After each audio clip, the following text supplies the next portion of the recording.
Comenzamos con una duda común en español. ¿Es correcto decir hubo o hubieron? La respuesta es que siempre debemos decir hubo, pero para entender por qué necesitamos desglosar algunos conceptos clave. Significados del verbo haber. El verbo haber tiene dos usos principales. Uno, como verbo auxiliar, se usa para formar tiempos compuestos. Ejemplo, he comido. 2. Como verbo impersonal, indica la existencia de algo. Ejemplo, hubo un accidente. Cuando hablamos de hubo, nos referimos al verbo haber en su uso impersonal. ¿Qué es un verbo impersonal? Un verbo impersonal es aquel que no se refiere a ninguna persona en particular y no concuerda con un sujeto específico. En otras palabras, siempre se utiliza en tercera persona del singular. Ejemplos de verbos impersonales incluyen llover, nevar y, en este caso, haber, cuando indica existencia.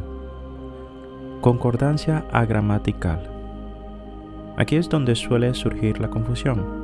En español estamos acostumbrados a que el verbo concuerde con el sujeto en número y persona. Sin embargo, en los verbos impersonales como haber, esta regla no se aplica. Por ejemplo, es incorrecto decir hubieron muchas personas. Es correcto decir hubo muchas personas. A pesar de que personas está en plural, el verbo haber como impersonal no cambia su forma y siempre se mantiene en singular. ¿Cuándo es correcto decir hubieron?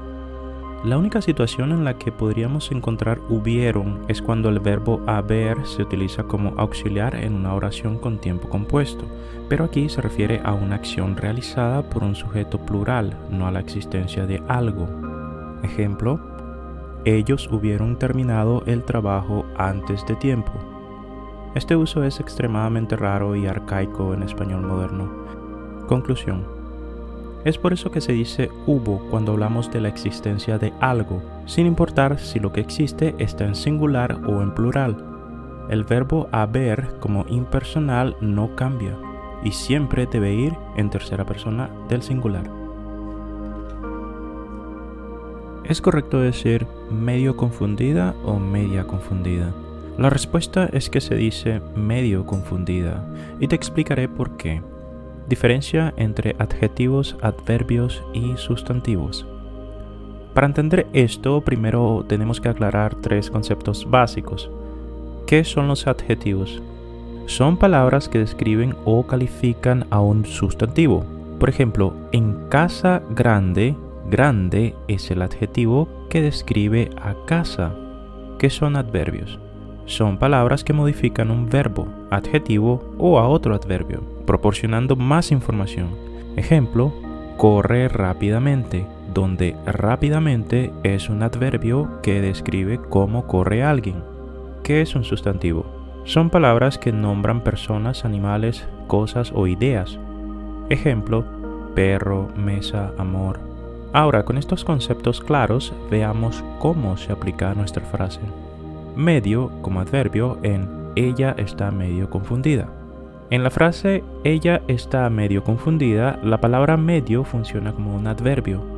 Aquí medio significa un poco o algo y su función es modificar al adjetivo confundida. No está modificando a ella, sino a qué tan confundida está. Ejemplos similares. Está medio cansada. Está medio triste. En estos ejemplos, medio está indicando que la persona no está completamente cansada o triste, sino solo un poco. ¿Por qué no cambia? Cuando medio funciona como un adverbio, no cambia de forma. Los adverbios en español no tienen género ni número, es decir, no se transforman para coincidir con la palabra que modifican. Por eso decimos medio confundida, aunque confundida esté en femenino. ¿Cuándo sí se cambia?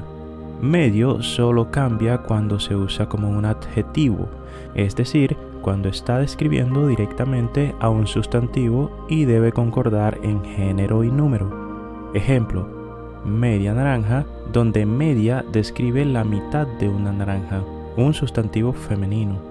Medio limón, donde medio describe la mitad de un limón, un sustantivo masculino. En estos casos, medio y media están directamente calificando a naranja y limón, por lo que deben concordar en género y número con el sustantivo al que se refieren. Conclusión. Entonces, siempre debemos decir medio confundida porque medio en este contexto es un adverbio que no cambia de forma. La única vez que verás media es cuando esté calificando directamente a un sustantivo como en media hora o media manzana. ¿Cuál es la forma correcta de escribirlo?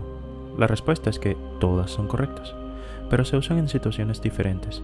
Ahora te explicaré cómo y cuándo usar cada una con ejemplos claros. ¿Por qué?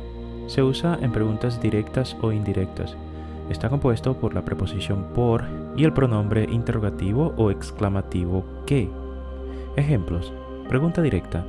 ¿Por qué no viniste ayer? Pregunta indirecta. No entiendo por qué no viniste ayer. Aquí, ¿por qué? Se usa para preguntar la razón o motivo de algo.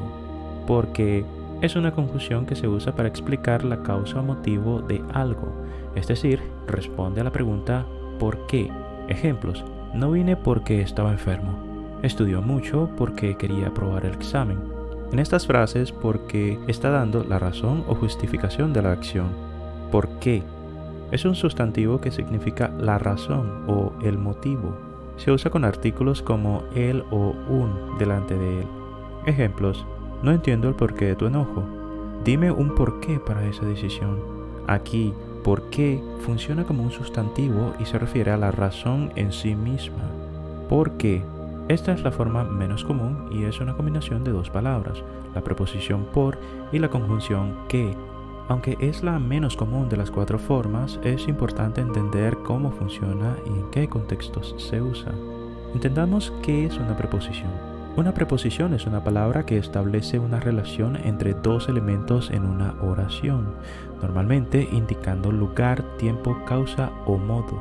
Ejemplos comunes de preposiciones incluyen a, de, con, en, por, para, entre otros. Ejemplo de una preposición en una oración. Voy a la tienda. El regalo es para ti. Salimos por la puerta. En estos ejemplos, las preposiciones a, para y por están conectando las partes de la oración y mostrando la relación entre ellas. Ahora, ¿qué es una conjunción? Una conjunción es una palabra que conecta oraciones o partes de una oración. Las conjunciones más comunes son y, o, pero, aunque y que.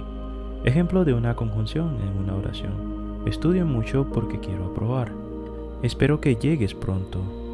En estos ejemplos, las conjunciones por qué y que están uniendo ideas dentro de la misma oración. ¿Por qué en la práctica? Cuando juntas la preposición por con la conjunción que, formas por qué. Esta combinación se usa cuando que introduce una oración subordinada y por muestra la razón, causa o el objetivo de algo. Ejemplo, luchamos porque se respeten nuestros derechos. Aquí porque está indicando la razón o propósito por el cual se lucha, que se respeten los derechos. Es decir, porque conecta la acción de luchar con su motivo o finalidad. Otra manera de verlo es pensar en la oración de esta forma. Luchamos por la razón de que se respeten nuestros derechos. Otro ejemplo, este es el motivo por que te llamé.